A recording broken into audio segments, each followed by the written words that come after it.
Salut, ici Maxime Johnson. Vous connaissez probablement déjà le concept des Ultrabooks, donc ce sont ces ordinateurs portatifs qui sont petits, minces, légers, mais quand même puissants. Il y a quelques temps, j'avais testé le Toshiba Portégé Z830. Aujourd'hui, j'en teste un nouveau, le très joli Asus ZenBook UX21. Alors voici l'Asus ZenBook UX21 de plus près. Comme on peut le voir, c'est une finition vraiment tout en métal. C'est un peu avec des courbes dedans, là, des ronds concentriques. Je ne sais pas si on voit bien à l'image. C'est vraiment une finition qui est jolie. Donc le métal est autant sur la coquette en haut, comme derrière l'écran, qu'en dessous, qu'à l'intérieur. Donc tout est métallique. Ça fait un produit qui est quand même assez lourd, mais qui fait très noble entre les mains. Alors, on va rester un petit peu à l'extérieur de l'ordinateur. Je vais vous présenter les ports parce qu'il n'y en a pas beaucoup. Alors, on a seulement un port audio. On a un port USB 2.0. On a un port ici DisplayPort pour avoir un écran externe. On a un port USB 3.0. On a un port micro HDMI. Ici, on a le port pour la prise de courant qui, soit dit en passant, est toute petite. Donc, ça, c'est vraiment un petit avantage parce qu'un petit adaptateur de courant avec un petit ordinateur, c'est un choix tout à fait sensé, mais vous seriez surpris combien de compagnies lancent des petits ordinateurs avec un adaptateur qui est quasiment aussi grand que l'ordinateur. Donc, il est possible de voir aussi un port Ethernet qui vient en fait avec l'ordinateur, mais c'est via un adaptateur, donc c'est moins pratique et aussi on perd à ce moment-là un port USB 3.0. Je n'ai pas encore ouvert l'ordinateur, en fait, parce que je vais vous parler d'une fonctionnalité aussi. Il permet de revenir de veille très rapidement. Alors, ouvrir l'Asus ZenBook UX21, c'est à peu près aussi rapide que d'ouvrir une tablette lorsqu'on est en mode veille, en mode sleep, en fait. Donc, si vous voyagez beaucoup, si vous avez souvent à ouvrir votre ordinateur rapidement pour accéder à vos informations, c'est pratique. Alors, on va faire le test. Alors voici, maintenant il est fermé et je l'ouvre. Écoutez, le temps de le redéposer, il est déjà allumé. Donc c'est vraiment, vraiment, vraiment rapide. C'est quelque chose qui, c'est vraiment une belle force de ZenBook UX21. Alors, comme on peut le voir, donc même l'intérieur aussi, c'est tout en métal. On a un clavier qui est quand même assez grand, mais qui n'est pas là, le plus grand non plus sur le marché. Et il y a certaines touches comme ici, les flèches qui sont toutes petites. Donc ça marche bien. Un des petits défauts, par exemple, c'est qu'il n'est pas rétroéclairé.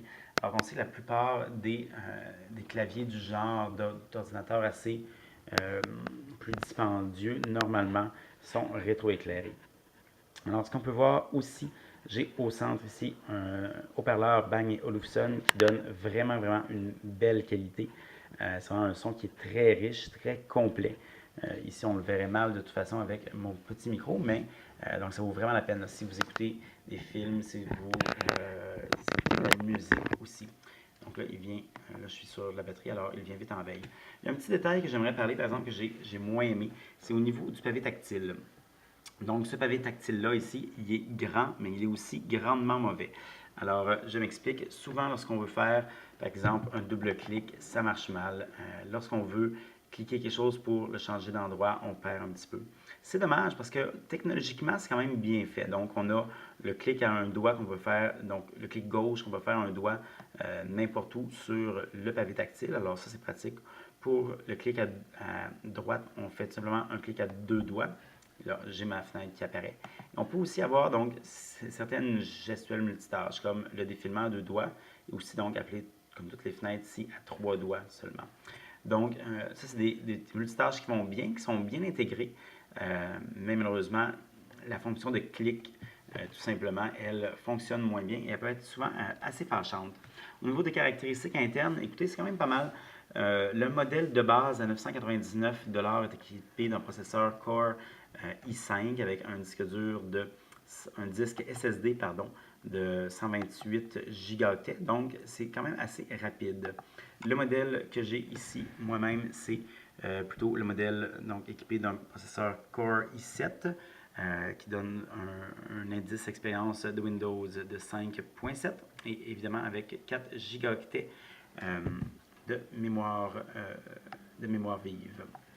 Donc, le modèle d'entrée de gamme, comme je disais, est 999 $, mais il y a d'autres modèles. C'est possible de payer un peu plus et d'aller jusqu'à environ un peu plus là, de quasiment 1400 $. Mais honnêtement, pour moi, le 999 vaut la peine. Donc, celui-ci, c'est aussi, comme je disais, le UX21, donc il est équipé d'un écran de 11,6 pouces. Mais il y a aussi le UX31 qui, lui, est équipé d'un écran plus grand de 13,3 pouces. C'est là qui permet, c'est justement ce modèle-là là, qui va plus vers les 1400 dollars. Comme on a pu le voir, l'Asus UX21 est un ordinateur qui offre de vraiment très grande qualité, mais aussi de très grands défauts. Donc, point de vue qualité, on en a plusieurs. On a la qualité de la construction, on a la qualité audio, on a vraiment le bon rapport qualité-prix par rapport aux performances de l'ordinateur et par rapport à son prix de 999 qui est quand même assez avantageux lorsqu'on le compare à d'autres Ultrabooks sur le marché. Malheureusement, les défauts sont aussi de taille, donc le nombre de parts limité d'un côté et aussi surtout le pavé tactile qui vraiment est très limité. Donc, est-ce que ça vaut la peine?